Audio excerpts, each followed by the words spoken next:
দেশে থেকে যেতাম। যে যত আমাকে আমাকে বিশাল বিশাল হুমকি দেওয়া হয়েছে, সেগুলি এখন বলতে চাই না, কিন্তু সেই হুমকির ভয়ে আমি আসিনি। আমার অন্য একটা নিয়ত আছে ইনশাআল্লাহ। সামনে তো হযরত ঈসা আলাইহিস সালাম আসবেন, ইমাম মাহাদিরা আসবেন। সারা জীবন তাদের স্বপ্ন দেখেছি, স্বপ্ন বলতে তাদেরকে কামনা করেছি তারা কখন আসবেন। তো তারা তার বাংলাদেশে আসবেন না, প্রথমে আসবেন তো আরব বিশ্বেই ইনশাআল্লাহ। তো কিসমত থাকলে সাক্ষাৎ হয়ে যাবে ইনশাআল্লাহ। শুধু বাংলাদেশ নয়, গোটা পৃথিবী মুক্ত হবে ইনশাআল্লাহ। তো সেই মুক্তির প্রতীক্ষার জন্য, চাক্ষুষ প্রত্যক্ষ প্রতীক্ষার জন্য মূলত দেশ থেকে বেরিয়েছি। আল্লাহ তাআলা তৌফিক দিবেন। এখন ওনাদের আসার বা ওনার আত্মপ্রকাশের আগেও পৃথিবীতে ইনশাআল্লাহ দুর্নিবার গতিতে ইসলাম এগিয়ে যাবে ইনশাআল্লাহ, মুসলিমরা এগিয়ে যাবে।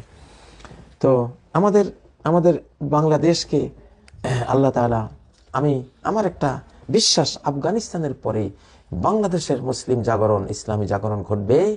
আজকে আফগানিস্তান অর্থনীতিতে এতটা এগিয়ে যাচ্ছে, সারা পৃথিবী যেখানে মন্দা সেখানে আফগানিস্তানে উন্নতি।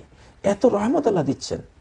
একটা খাল, কুশতে পাক খাল খনন করেছেন, বিশ্ববিখ্যাত একটা খাল। আফগানিস্তান এখন শস্য ভান্ডার। ওদের সেদিন দেখলাম ওদের 70 টাকায় $1 পাওয়া যায়, এখন মনে হয় আরো কমছে। এখন বাংলাদেশের অবস্থা কি? আমাদের 100 কত টাকায় $1।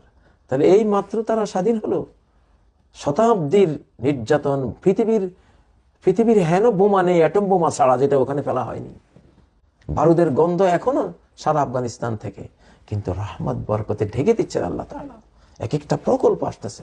এটা একটা প্রমাণ যে ইসলাম আসলে আল্লাহ তাআলা রিজিকের দুয়ার খুলে দিবেন। জনগণ ভালো হয়ে গেলে রিজিকের দুয়ার করে দিবেন। তারা যুদ্ধ বিগ্রহ করে যে ভালো পথে এগিয়েছে, আমরা বাংলাদেশে আমরা যদি সেই পথে এগিয়ে যাই ইনশাআল্লাহ, দ্বীনের পথে আগের মতো আমরা এগিয়ে যাই, আল্লাহ অল্পতেই বাংলাদেশকে ইনশাআল্লাহ সে সমৃদ্ধি দিবেন।